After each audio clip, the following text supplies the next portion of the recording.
Shalom, shalom, everybody. Greetings. It's your brother Leon the Servant here with another video. Now, I've been thinking about this one. It's not a meditative type of thought that I wanted to pass on and see if you guys can be edified from it and gain something from it. Um, I see social media and media as a whole have been limiting our voice. And I want to elaborate on what I mean by that. And I also want to elaborate the psychological effects that can go along with that, right? So, for those who know, you got TikTok, you got YouTube, you got Instagram. Let's look at them quickly, right? So, in all those platforms now, you cannot show discontent, right? You can like it, you can swipe past it, but you can't show discontent, right? It's like the whole star system, right? When you give someone 5 stars and you can only give them, the lowest that you can give them is 1 star. If they have effectively taken that but amplified it so that you can only give 5 stars or no stars, and no one will see that you gave them no stars. What am I getting at? What do I mean? All right, so Instagram, you can like something, but you can't dislike it. YouTube has taken away the dislike button, or it's still there, but you can't see who else coincides with you. And the psychological effect of that is, one, your dislikes don't mean anything. That's one. Two, it shows covertly that you can't dislike it, that you have to enjoy it. All right? Now, granted, in the grand scheme of things, in the whole algorithm, yeah, maybe they might not get as many people coming back to the algorithm. But hey, if you see something that only has 10,000 positive responses, right? When in all honesty, it has 10,000 positive and 50,000 negative, right? You'll be like, it must be pretty good, right? Because that's all the information that's given to you. Your information is limited, right? TikTok, same thing. You can only like it or scroll past it. And this thought process of, well, what's the point to stand and to fight for something? See, to advocate for something means you also have to be able to be for it or against it. What happens when someone takes the voice away from you to say that you can't be for it or you can't be against it? See, effectively, they're putting a message in front of you, right? And you can only agree with it on any type of platform or media. And people start to lose their individual voice. They start to follow the herd mentality, right? I wanted to bring this to your attention, right? Think of it as a voice of voting, right? Or a voice of being able to articulate one's expressions, right? By the age of 4 to 5, if a child isn't speaking, right, even if it's simple sentences, and actually before 4 and 5, but if they definitely reach that age, a lot of people would say they're never going to speak. Like, they do not have the capability. Now, there are certain cases that are being brought up, but by rule of thumb, it's concerning. So now what happens when you don't have a voice on a platform that you interact with on a daily basis? Right? See, they're creating this void, right, where everyone is supposed to get along and love everyone else, right? And I mean, I'm an advocate of peace, but I'm not an advocate of losing one's self identity or one's core beliefs for a greater cause that's not for you, right?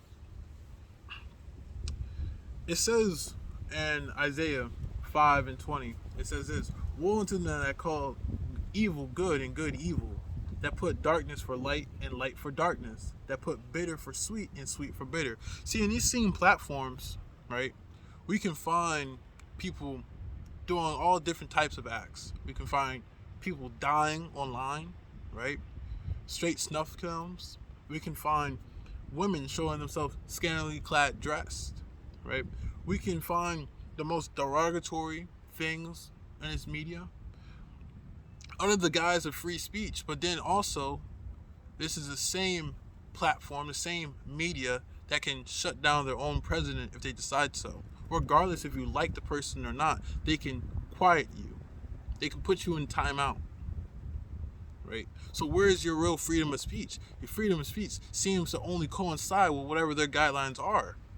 And since they have a monopoly over said freedom of speech and these platforms, are you truly free? Can you really voice what you think is right and what you think is wrong? And at what cost? See, in Romans 14 and 16, it says this: let not then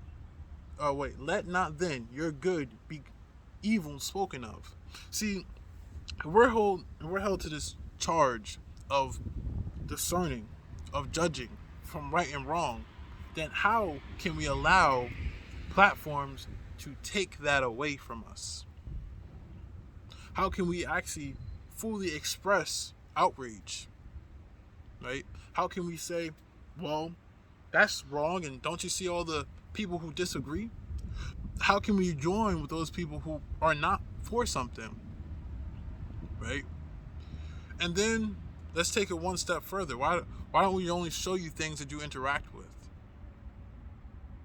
See, I'm not trying to make media this big bad guy, right? It has its uses, right?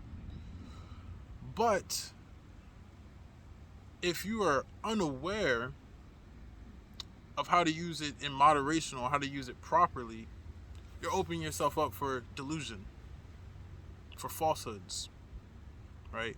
For fact checking. So I advise everyone to be cautious on how they move forward using media.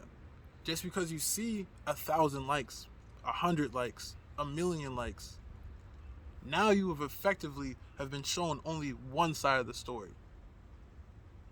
Right? And I want you to keep that in mind as you move forward. I want you to engage in critical thought when you're looking at these platforms. You know, it's interesting.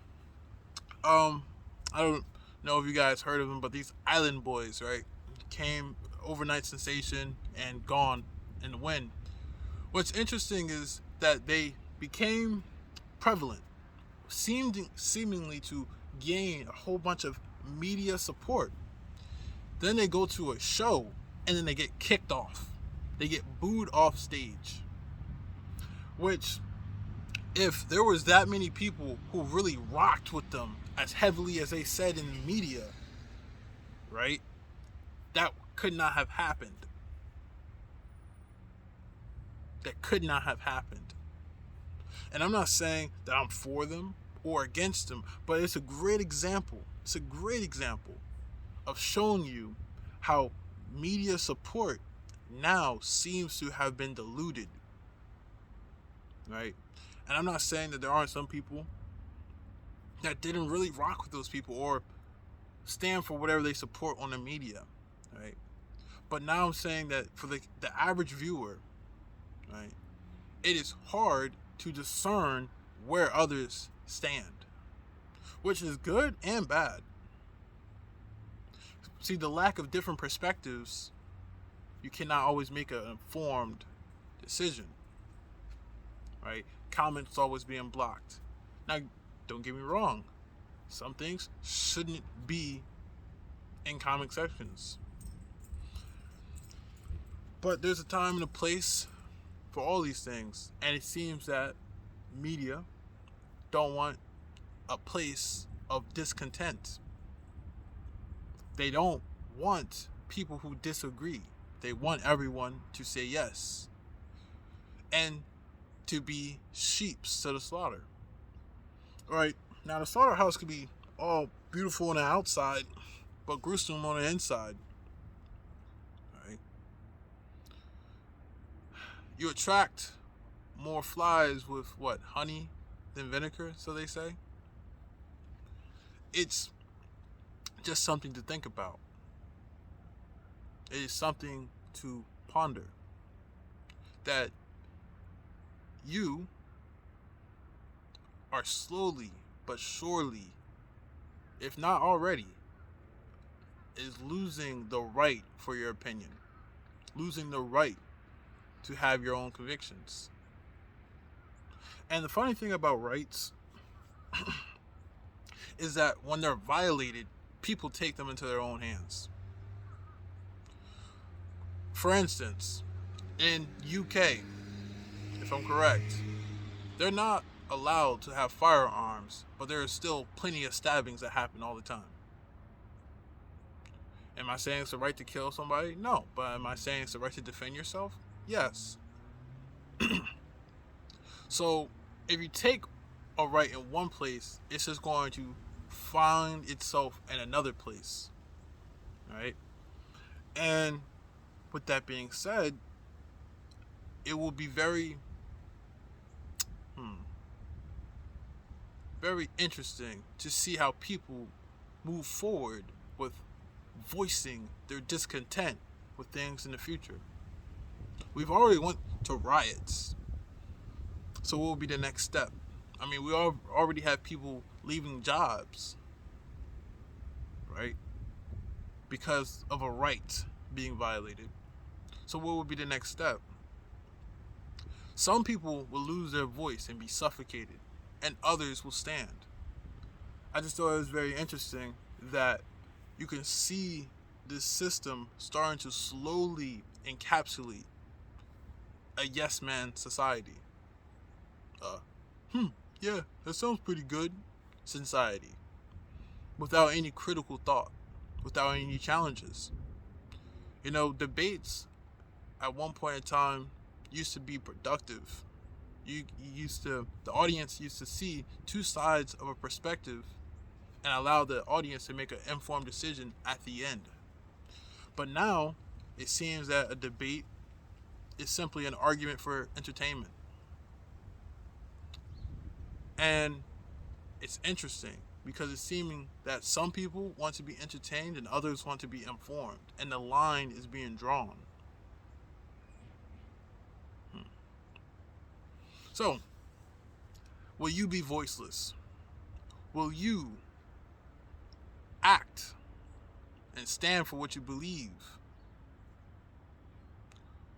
Or go with the wind?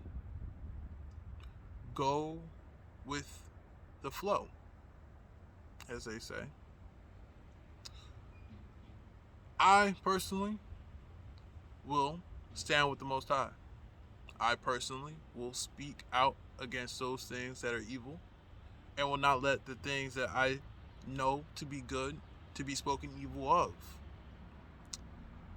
I will continue to be outspoken, but I will be wise as a serpent and harmless as a dove as doing such. And for every person, that might be slightly different. So keep that in mind. Do not be rash. Be prudent in all your ways.